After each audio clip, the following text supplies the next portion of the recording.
98 Radiocast. Olá, terça-feira, 15 de agosto de 2023, essa é a 98, a sua rede do bem.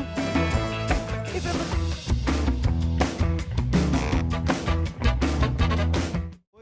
Radiocast. Quer curtir a vida numa boa? Então bora pro prezão mensal da Claro, que tem tudo pra você. Né, Tonton? Quer ver vídeos, postar e curtir o que quiser? São 9 GB da internet móvel mais rápida do Brasil e o Claro 5G+. Ó, e para conversar com as amizades, então se joga porque tem um WhatsApp ilimitado, até com videochamadas e ligações ilimitadas para todo o Brasil. E o melhor, viu, Fernanda? São R$ 24,99 por mês, somente no Prezão Mais, Fernanda. Bom demais, Tonton. Com o Prezão mensal da Claro, são muitas vantagens. Tem tudo o que você precisa mesmo. Então corra e aproveite. Claro, você merece o novo. De volta com o Radiocast, essa é a 98, a sua rede do bem. E para você que está sintonizado no rádio, nós estamos no 98.3. Hoje é dia de coluna de outro mundo e o ufólogo Paulo Werner. Hoje, Paulo Werner está de volta e vai continuar esse assunto sobre implantes alienígenas e outros assuntos também que sempre aparecem aqui, dúvidas aí da comunidade radioquestense, enfim. Boa tarde, Paulo. Boa tarde, Fernanda. E Boa Paulo? tarde, Antonelli, tá joia? Beleza. Sim, o Albert veio aqui semana passada, né? É. E é um assunto bem complexo. Obviamente ele não ia conseguir finalizar o tema, né? Mas eu trouxe aqui hoje uma sequência do que foi falado. Ele falou muito bem sobre o caso do Hermínio e Bianca, né? Que é um casal que foi abduzido aqui em Minas Gerais. Se não me engano, acho que em 67. Mas o que acontece? Esse fenômeno dos implantes alienígenas, ele remonta a 1938. A revista inglesa Magônia já tinha um relato de uma pessoa que diz que tinha sido levado para dentro de uma nave e que esses seres teriam colocado nele algum tipo de aparelho atrás dos ouvidos e que ele escutava vozes. Então, quer dizer, não é um fenômeno recente, essa coisa dos implantes alienígenas, né? E tem o caso famoso da Beth Barney Hill, o Beth Barney Hill, que é um casal dos Estados Unidos, em 67, que eles foram abduzidos e ela alega que foi introduzido um implante no nariz dela. Então, são casos mais antigos que relatam já essa intervenção por parte desses seres que abduzem as pessoas. Então, mas o que seria realmente esses implantes, né? Há muita controvérsia na comunidade ufológica com relação a isso. Tem uma imagem, vou pedir para colocar, a imagem número 1, pediu o Guilherme para colocar. O que acontece? Acabou que o Albert aqui não teve tempo, talvez, de falar. Ali vocês podem ver o que acontece. Esses implantes que são retirados, a maioria, eles não apresentam uma estrutura tecnológica, eles são irregulares. Eles são geralmente assimétricos, né? E até o momento, de todos os que foram retirados até hoje, das pessoas que alegam que foram abduzidas, nada de anormal foi encontrado. Porque na semana passada a gente ficou... o Tonton não estava aqui, mas que a gente ficou na dúvida se esses implantes eram retirados, se não eram retirados, e eles foram retirados das pessoas, retirados, né? Por exemplo, nos Estados Unidos tem um médico que já é falecido, médico não, ele é podólogo, ele se interessou pelo tema dos implantes, o Dr. Roger Lear, que muitas pessoas na comunidade ufológica chamam ele de médico, mas ele não era um médico, ele era um podólogo. Ele se interessou pelo tema e começou a levar essas pessoas que iam até a ele para fazer essa cirurgia para retirada. A maioria dos implantes são retirados das pernas e dos braços, né? São os locais mais comuns, as mãos, né, e os pés. E há na internet vários desses fotos, desses implantes que o Roger Lear, ele retirou dessas pessoas. Geralmente são fragmentos assimétricos, que não apresentam nenhum tipo de estrutura, e até hoje nenhum deles foi analisado e comprovou que tinha alguma substância, alguma coisa assim, fora do fora do normal, né? Então, Nem de material, nada? nada. Assim, o Albert também citou aqui no programa passado que hoje nós já detemos tecnologia de microchips para poder fazer acompanhamento de quem tem problema no coração. São microchips que são implantados e o próprio organismo, depois de um tempo, Absorve. ele absorve. Ou seja, nós, com a nossa tecnologia ainda incipiente, né, nós já temos uma tecnologia que é menos invasiva do que um implante que fica ali por décadas no organismo da pessoa, né? Tem aí uma figura número 2 que é muito interessante, que é conhecido como ossos sesamoides. O que são ossos sesamoides? Que podem ser confundidos com implantes alienígenas. São pequenos ossos que surgem próximo aos tendões, que nas radiografias dá a impressão que são algum elemento anormal que está no corpo da pessoa. Mas isso é comum, é chamado ossos sesamoides. Até quem me passou essa informação, o Gilberto, que é médico, que é consultor da revista, aí no programa passado ele falou, olha, além de tudo isso que vocês falaram, ainda tem, né, os ossos sesamoides que, às vezes as pessoas vão fazer uma radiografia e aparece. E fala, poxa, mas o que é isso? Mas aquilo faz parte do próprio organismo da pessoa. Aí, geralmente, faz uma cirurgia e é retirado, né, esses pequenos ossinhos, né? Então, mais um elemento de confusão que dentro da literatura ufológica pode ser confundido com um implante alienígena. Tem aí, eu vou pedir para colocar a figura número 3. O que acontece? Hoje, igual eu disse, né, a gente detém uma tecnologia que é possível fazer um microchip que pode ser absorvido pelo organismo, né?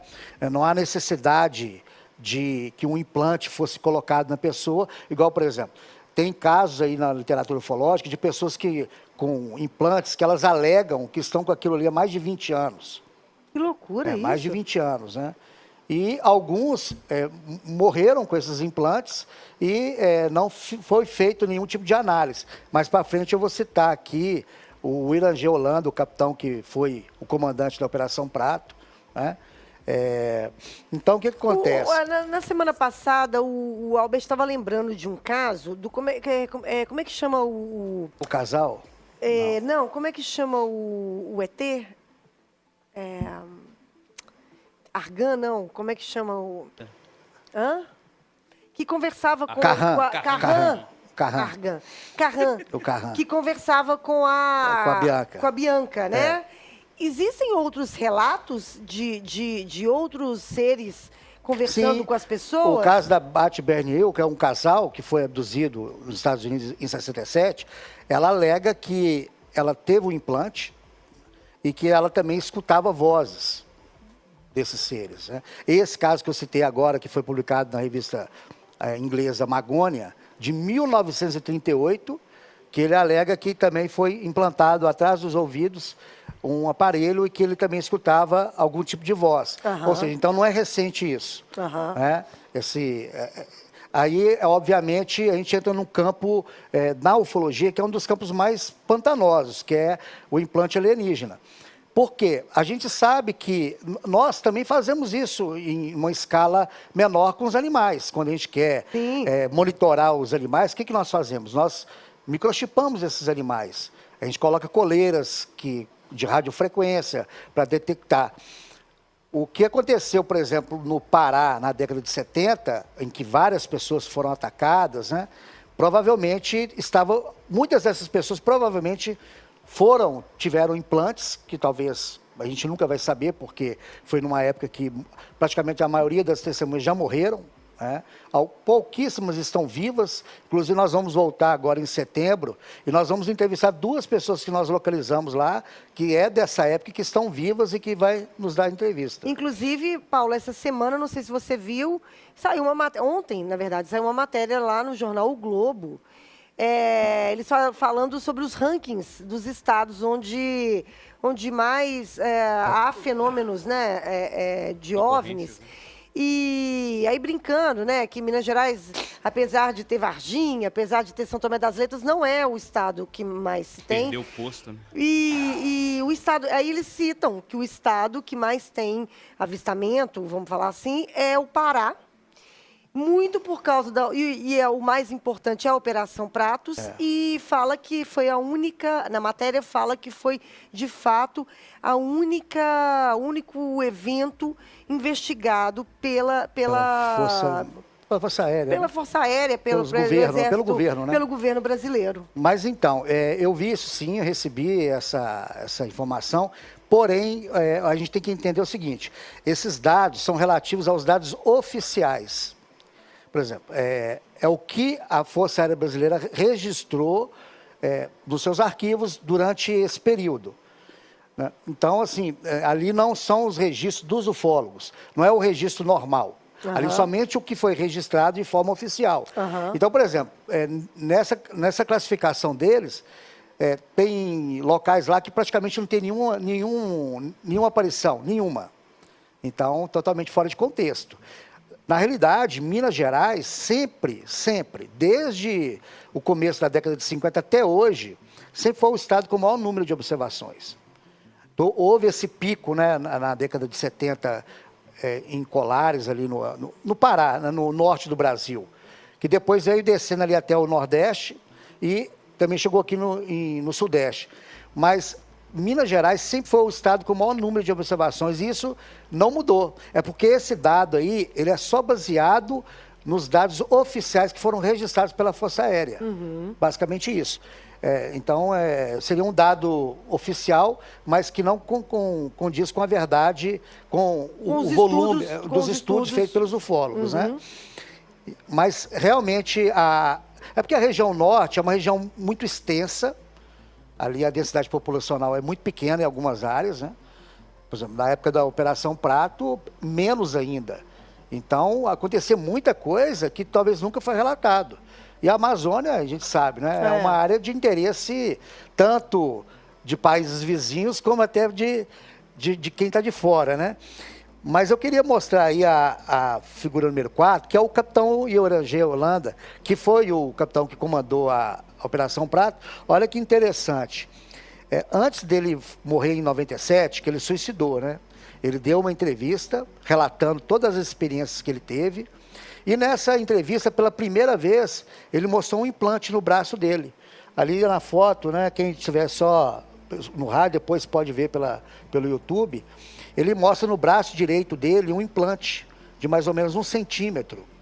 E olha que ele foi o capitão da Força Aérea que comandou a Operação Prato. E ele viu por 2 ou 3 vezes naves gigantescas. E chegou a ver seres também. Por isso que ele foi afastado do comando da operação. Porque no momento que o alto comando viu que ele também já estava observando tanto as naves como os seres, o alto comando chamou ele e falou, ó, acabou, você está fora. Aí provavelmente eles continuaram com a Operação Prato de forma mais secreta e ele foi descartado. Então ali nessa entrevista ele mostra claramente um implante. Você vê que realmente... E ele conta como é que esse implante foi feito? Não, ele falou que ele não recorda, mas ele disse que provavelmente foi depois que ele viu um ser dentro da casa dele. Meu Deus. Ser que apareceu dentro da casa dele. Então, e depois ele foi comentar sobre esse implante junto com os militares que também faziam parte da Operação Prato. Um outro militar que também fazia parte também tinha um na perna.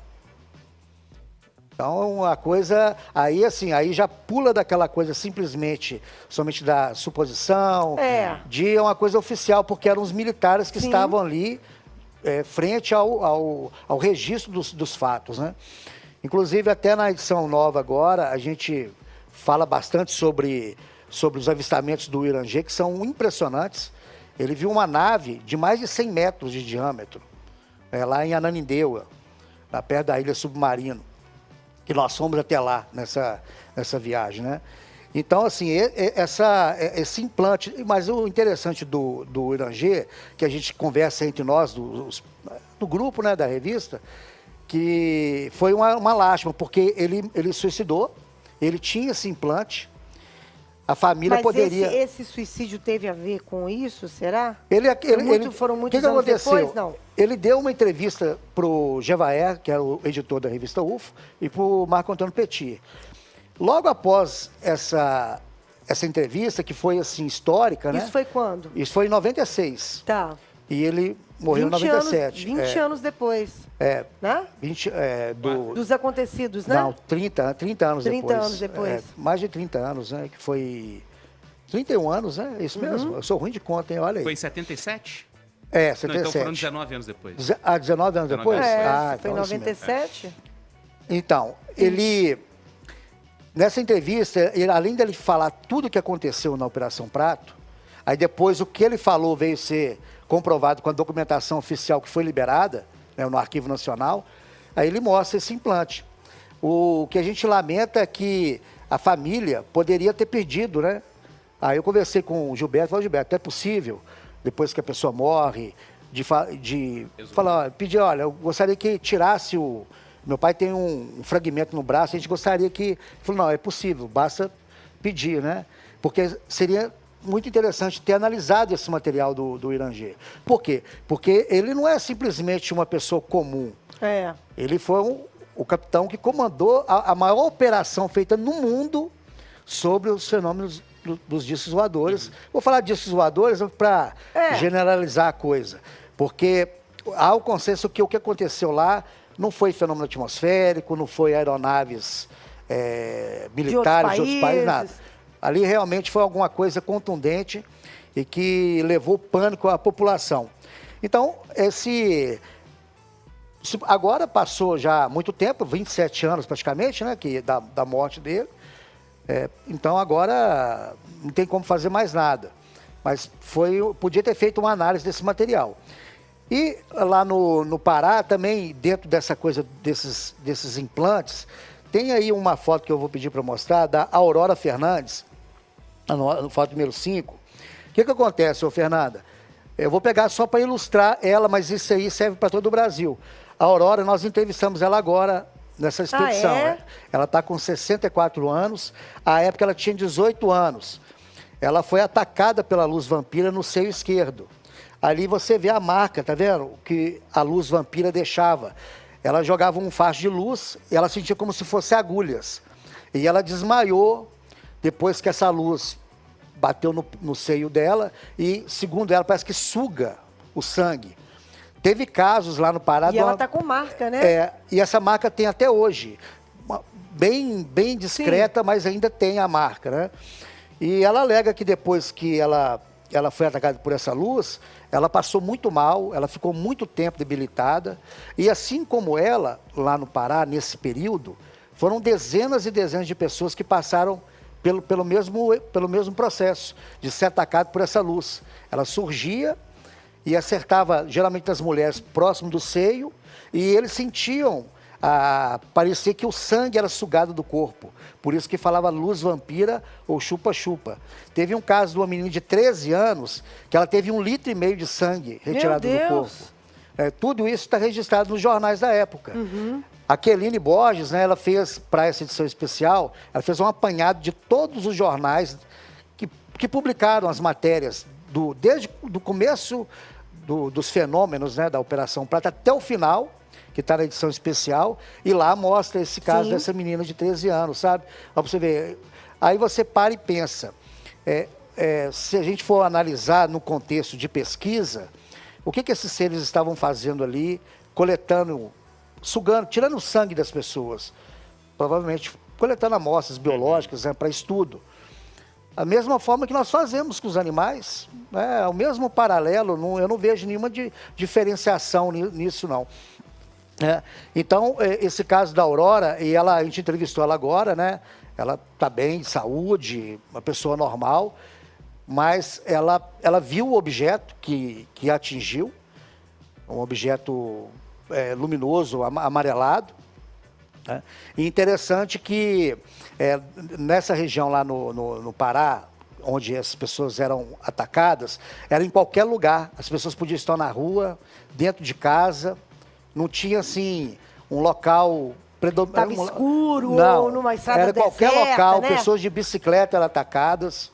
Né? Então, foi uma coisa realmente fora do padrão que foi coletado durante toda a literatura ufológica até hoje. Porque geralmente aqui o modus operandi aqui em Minas Gerais, eu e o Albert já pesquisamos vários casos, são pessoas geralmente na estrada rural à noite, que são abordadas por luzes e são atacadas. Mas 90% é no período noturno, as pessoas ali em trânsito na zona rural.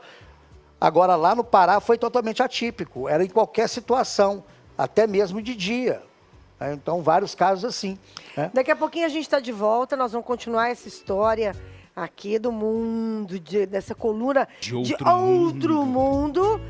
E também, aproveitando que hoje também tem a coluna do Adro, a gente vai continuar nossas lendas urbanas. Vai mandando aí pra gente qual é a lenda urbana aí do seu bairro. Ou se não tem nenhuma lenda urbana, se tem algum personagem aí que fez parte da sua infância, adolescência, que é famoso aí no seu bairro, pra você contar pra gente, que daqui a pouquinho a gente tá de volta. Mas antes, olha só, 8 Radiocast. Na Claro você tem internet com a fibra mais rápida do país. Vem pra Claro e faça seu multi. Estrela Bet, apoiadora brasileira oficial da Copa do Mundo Feminina da FIFA 2023. De volta com o Radiocast, essa é a 98, a sua rede do bem. E para você que está sintonizado no rádio, nós estamos no 98.3. Hoje é dia de coluna de outro mundo e o ufólogo Paulo Werner está nos contando sobre implantes alienígenas e também outros casos. A gente vai aí mudando, vai contando, vai lembrando, vai relembrando. Mas antes da gente voltar no assunto, a gente estava conversando sobre a história da matéria do Globo, falando sobre o título é Contatos Imediatos de Terceiro Grau, falando desse ranking, né, das cidades onde houve avistamentos aí, né?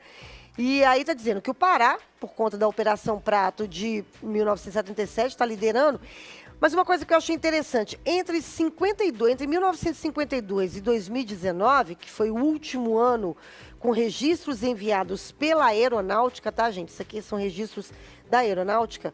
Houve 811 OVNIs documentados, disponíveis para consulta, inclusive lá no site da OVNI Pesquisa, na página tem, né, essas consultas, né, Paulo? Tem toda a documentação oficial sobre a Operação Prato e a pessoa pode baixar lá no site da OVNI Pesquisa. No Pará, houve 137 registros, 133 entre 52 e 2000. O Distrito Federal segue a lista com 110 e logo depois vem São Paulo com 107. Minas ocupa a quinta posição com 49 avistamentos oficiais em 80 anos. E aqui está falando da Operação Prato. Em 77, houve uma onda de avistamentos em Colares, no Pará, que durou meses, com uma enorme quantidade de testemunhos diretos. Foi o único episódio declaradamente investigado pelo governo brasileiro por conta de relatos de natureza agressiva em que pessoas teriam sido feridas ou até mortas. Por isso, esses casos tiveram registros da aeronáutica. E nós temos aqui Paulo Werner, equipe da OVNI Pesquisa, acabou de chegar de lá, né? Essa pesquisa, a revista já está também aí disponível e tem tudo lá. Eu li, estava falando com ele aqui no intervalo, não parei de ler nem um minuto. Diga. E tem pergunta para o Paulo aqui, no nosso WhatsApp, claro, 98 99316 9898. O Fabiano está com a gente, fala, gostaria de perguntar ao Paulo se a questão dos implantes na ufologia deve receber uma atenção especial. Ou seria estes alegados objetos somente má interpretação de objetos comuns que adentraram de alguma forma no corpo destas testemunhas? É aquilo que você disse, né, Paulo?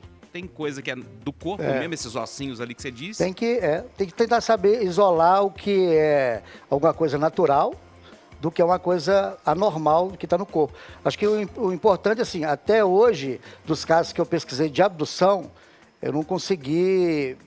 por exemplo, eu fui lá em Turama, o caso da família Caiana, que toda a família foi levada para dentro da nave. À época eles fizeram raio-x, mas não detectou nada. Mas eles alegaram que foram implantados, mas os exames não mostravam nada.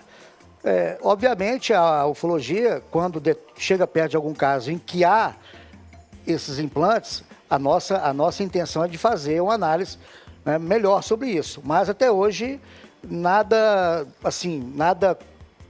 muito incisivo quando o dente foi encontrado. E tem o Evandro aqui que está em ritmo de apagão, né? Fala, comunidade radioquestense. Confesso que hoje pela manhã, quando tivemos o apagão, telefones fora, sem luz, sem internet, fiquei com receio de ser alguma invasão. Mas teve Nada nesse um blackout, né, em Nova York, acho que em 57, que foi provocado por observação de objetos voadores não identificados. Ah, é? É. 57? Em 57, em Nova York. Depois o Antonello pode até pesquisar aí, porque Olá. a minha memória não é muito boa para a data, não.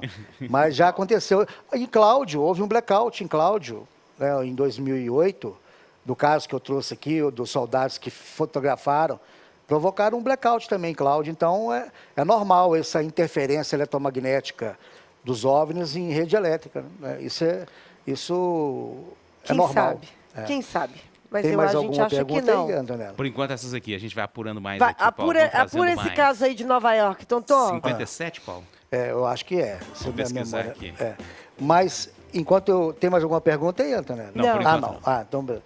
Mas foi de você citar, Fernanda, que eu te presenteei com a edição nova, né? Aqui a Operação Prato, né? Deixa eu tirar da mão aqui. E quem quiser pedir o número, que está esgotando, pela primeira vez a gente lança uma revista e ela está esgotando praticamente no mesmo mês. Acho que é devido ao tema, né? Isso é uma edição certeza. especial. E não é querendo fazer propaganda do meu trabalho. Mas faça. Mas realmente ficou um documento. Por exemplo, o Aloysio, que faz parte da revista, ele falou assim, poxa, essa revista aí é um documento. É uma coisa para guardar para o resto da vida. Porque nós conseguimos reunir em poucas páginas, né? Porque é um volume de informação, assim, surpreendente sobre a Operação Prato. A gente fez um resumo muito bem feito e vai vir nas próximas edições mais artigos sobre a nossa expedição, que obviamente não coube aqui nessa edição especial. Mas só para retomar aqui ao tema dos implantes, né, Fernanda, é um tema muito interessante. No nosso grupo nós temos 3 médicos que nos dão auxílio, né? E assim, o caso que eu pesquisei do Plínio Bragato, que foi abduzido lá no Pico do Bituruna e foi aparecer em Montes Claros em 96, em dezembro de 96, eu tentei levar ele para fazer o exame. Só que ele não aceitou, porque na época ele estava atrelado ao pessoal da TV lá de TV Rio Doce, Sim. lá de Valadares, e ele falou assim, não, eu não posso porque o pessoal da TV não vai me liberar. E na época eu tinha poucos recursos, eu estava há pouco tempo que tinha criado o grupo, né? Eu era iniciante ainda, estava começando. E logo de cara pega um caso complexo como esse, um caso de abdução. Se fosse hoje, a coisa seria diferente. Nós teríamos mais recursos para fazer isso. Então, assim, eu acredito que muitos desses casos de pessoas que alegam que foram levadas, porque dentro da nave ele passou por procedimentos médicos. Ele alega que passou por procedimentos médicos, né? E assim, essa memória que as pessoas trazem dessas experiências, a gente nunca sabe se é uma memória verdadeira ou não. Por exemplo, o caso do José Antônio da Silva, o policial que foi abduzido aqui em Baldim, em 57, e foi deixado em Vitória, no Espírito Santo, que dentro da nave ele viu 4 corpos humanos mortos, né? Então, ele também passou por procedimentos. E quando ele foi deixado lá em Pedro Nolasco, lá no Espírito Santo, a perna dele reduziu 4 centímetros. Meu Deus. Mostrando que ele ficou ali à mercê de alguma... Experimento. Sem gravidade, né? O que acontece com os astronautas quando ficam muito tempo no espaço? Há essa retração muscular, né? Então, tanto é que os astronautas eles têm que ficar ali fazendo atividades físicas para que isso não aconteça, principalmente os que ficam muito tempo no espaço. E olha que o caso dele, ele ficou desaparecido 4 dias. E que para ele não teria passado 2 horas. Mas Que passaram loucura 4 isso, né, dias. Paulo? E esse caso é conhecido como caso Bebedouro. É um caso muito bem documentado. Ele era um policial militar. Ele é vivo ainda, viu? Ah, ele é vivo? Ele mora aqui em Belo Horizonte. É mesmo? Então... Você conversou com ele depois? Quem conversou com ele foi o Alberto Francisco do Carmo, que fazia parte do grupo, que faleceu em 2020. Né? Foi a última entrevista, inclusive está no YouTube essa entrevista. Seria interessante tentar trazer ele aqui na rádio para ele dar o depoimento dele, porque é um dos casos mais conhecidos do mundo, o caso Bebedouro. Né? Inclusive está no livro aí que eu presenteei o amigo. Ó, Arquivos do Desconhecido, Paulo Barack Werner. Mostra pra gente aqui, ó. As melhores casas do ramo, Paulo. Então, aí nesse livro eu selecionei na parte de ufologia o caso do Plínio Bragato e o caso Bebedouro. Tá aí nesse livro, né? Por que chama caso Bebedouro? É porque é a localidade onde ele foi abduzido. Aqui tá. é chamado, acho que Fazenda Bebedouro. Aí eles... Porque na ufologia, assim, geralmente eles dão um nome, o caso, da localidade. Da localidade. É igual o Baipendi, né? Que aconteceu o caso lá do Arlindo Gabriel. Aí pode falar assim, o caso Baipendi, mas é o caso do Arlindo Gabriel. Então a gente sempre... É igual o caso Varginha, né? Sim. Caso Varginha, mas é um caso que aconteceu lá com... Inclusive, antes de finalizar, Fernanda, agora é oficial, o nosso congresso lá no Monte Carmo foi aprovado e já começaram né, a venda dos ingressos e já está tudo confirmado. Eu vou até pedir aí então dá a ficha aí, Paulo. Para o Guilherme colocar aí, por favor, a imagem do... Ela tá vendo ali? Olha, Congresso de Ufologia. Então, vai ser no dia 20, 21 e 22 de outubro. As pessoas que quiserem, é só entrar lá no nosso site ou no Simpla, né? Procurar Congresso de Ufologia. Vai estar a Aqueline Borges, lá do Pará. Ela vai vir falar sobre a Operação Prato. Ela é uma das maiores especialistas sobre a Operação Prato. Ela que escreveu praticamente todos os artigos que estão na revista. Maravilhosa. Vai estar a Kátia Liliana, as duas testemunhas do caso Varginha. Vai estar o Vitório Pacatini, que foi o pesquisador inicial do caso Varginha, né, que junto com o Birajara. Vai estar o Edson Boaventura, que é o coeditor, eu, o Albert, o Antônio Faleiro, que é um dos maiores especialistas sobre o folclore ligado ao fenômeno OVNI, né, e outros pesquisadores que vão ser convidados para participar do evento também. E vai ter a exibição de um documentário exclusivo sobre a Operação Prato e o OVNI de Ubatuba, que o Edson vai trazer um fragmento de um OVNI que explodiu na praia de Ubatuba e que foi recolhido pelos militares. É mesmo? Então ele vai trazer esse fragmento para o evento e vai passar um documentário sobre esse fato, né? Que esse material foi analisado e chegaram à conclusão que realmente ele tem uma diferenciação no magnésio, né, a composição, que não é uma composição encontrada na Terra. Ele vai trazer esse material no evento de outubro. E eu conto com a presença de todos vocês lá. Vamos lá. Fala aí de novo, quem quiser adquirir a entrada. Vai ser no Shopping Monte Carmo, pode entrar no site do Simpla, em Betim, no dia 20, 21 e 22 de outubro. Então, assim, corre porque são poucas vagas, né? O valor é bem baixo. Eu falei, coloca um valor legal, porque para ir é o nosso primeiro evento, então quero a casa cheia. E no site da revista OVNI Pesquisa, as pessoas têm todas as informações, a relação dos palestrantes, tudo, a programação completa está lá.